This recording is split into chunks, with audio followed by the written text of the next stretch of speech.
اتنی خوبصورت نشست میں آپ مومنین کی زیارت کا یہ موقع دستیاب ہوتا ہے اور امام معصوم کے اس لارہ کلام کے سلسلہ میں اور بلند عزت و عظمت والے اس کلام کے ذیل میں گفتگو کرنے کا موقع ملتا ہے کہ شاید جس کا کوئی ایک جملہ بھی ہمارے لیے بخشش کا ذریعہ بن جائے۔ میں نے سورہ آل عمران کی آیت نمبر 104 آپ کی خدمت میں تلاوت کی ہے۔ اسی سورہ مبارکہ میں کریم اللہ نے امر بالمعروف اور نہی عن المنکر کے حوالے سے 2 آیات بیان فرمائیے سورہ مبارکہ میں وَلْتَكُن مِّنكُمْ أُمَّةٌ يَدْعُونَ إِلَى الْخَيْرِ، اور چاہیے کہ تم میں سے ایک جماعت ہو، ایک امت ہو، ایک گروہ ہو، وہ کرے کیا؟ یأمرون بالمعروف وینہون عن المنکر، یہ وہ گروہ ہے جو نیکی کا حکم دیتے ہیں اور برائی سے منع کرتے ہیں۔ اور پھر خدا لم یزل ولا یزال نے ان کا انجام بھی خود بیان فرمایا، ان کی کامیابی کا اعلان بھی خود فرمایا۔ ان 2 اوصاف سے متصف لوگوں کے متعلق خود کریم ارشاد فرماتا ہے وَأُولَٰئِکَ هُمُ الْمُفْلِحُونَ، فلاح پانے والے وہی ہیں جو امر بالمعروف کرتے ہیں اور نہی عن المنکر کرتے ہیں۔ پھر اسی سورہ مبارکہ کی آیت نمبر 110 میں ارشاد فرمایا کنتم خیر امت اخرجت للناس، تم بہترین امت ہو۔ امت محمدیہ کو فرمایا تم بہترین امت ہو، ذمہ داری بھی بیان فرمائی اور بہترین امت کا انعام عطا کرنے کا سبب بھی بیان فرمایا۔ اخرجت للناس تأمرون بالمعروف وتنہون عن المنکر، تمہیں خیر الامم اس لیے بنایا ہے کہ تم نیکی کا حکم دیتے ہو، برائی سے منع کرتے ہو۔ خیر الامم تمام امتوں میں سے بہترین امت، خالق نے 2 چیزیں یہاں اس آیت کے ذریعے ہم تک پیغام پہنچائی کہ تمہیں بہترین امت کا یہ انعام اور یہ مرتبہ اور یہ اتنی بڑی فضیلت ایسے ہی نہیں ملی، اس کی شرط یہ ہے کہ تم امر بالمعروف کرو اور نہی عن وہ کہ اس کا دوسرا مفہوم یہ بنتا ہے کہ جب تک تم یہ اپنا فریضہ سر انجام نہ دو گے، ظاہراً تم اس امت کے فرد ہو مگر بہترین امت کا بہترین فرد کہلانے کے حقدار نہیں ہو۔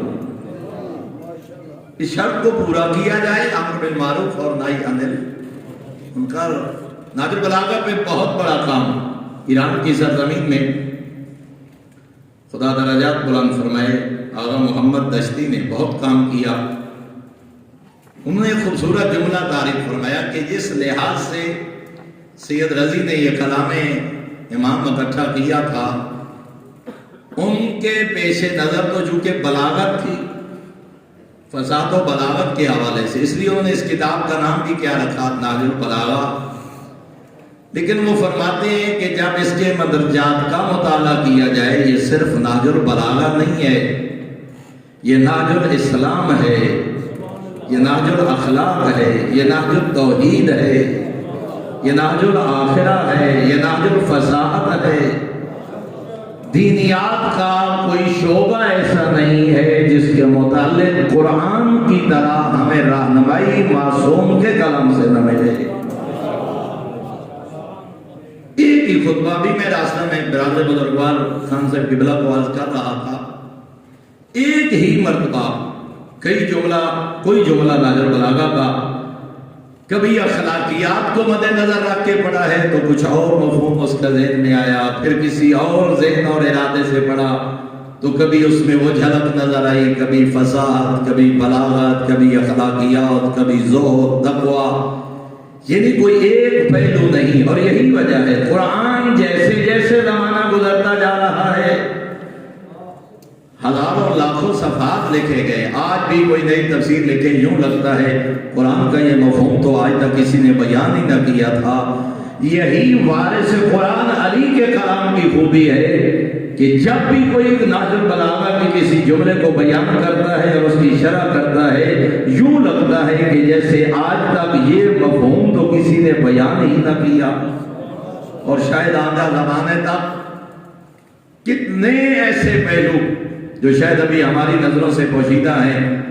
کیونکہ کلام اس امام کا ہے کہ جس کو اللہ نے وارث قرآن بنایا۔ میں اگر اسی طرح میں گفتگو کرتا رہوں گا تو وقت چلا جائے گا۔